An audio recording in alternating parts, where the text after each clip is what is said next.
1873 ജനുവരി 2-ാം തീയതി ഫ്രാൻസിലെ ലൂയി മാർട്ടിൻ്റെയും സെലിൻ മാർട്ടിൻ്റെയും 9 മക്കളിൽ അവശേഷിച്ച 5 മക്കളിൽ ഏറ്റവും ഇളയവളാണ് വിശുദ്ധ കൊച്ചു ത്രേസ്യ.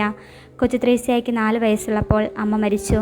15 വയസ്സുള്ളപ്പോൾ എനിക്കൊരു വിശുദ്ധയാകണം എന്ന് കൊച്ചു ത്രേസ്യ എഴുതി. 1888 പിതാവിനോടും സഹോദരിമാരോടൊപ്പം റോമിലേക്ക് തീർത്ഥയാത്ര നടത്തിയ ശേഷം തെരേസായ്ക്ക് സന്യാസിനി മഠത്തിൽ പ്രവേശനം ലഭിച്ചു.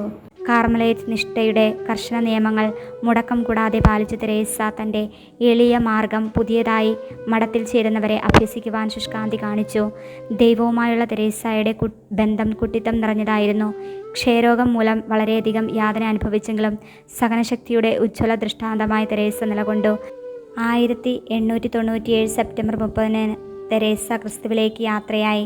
ഭൂമിയിൽ നന്മ ചെയ്ത് ഞാൻ എൻ്റെ സ്വർഗം നേടുമെന്ന ആപ്തവാക്യം അവൾ നിറവേറ്റി.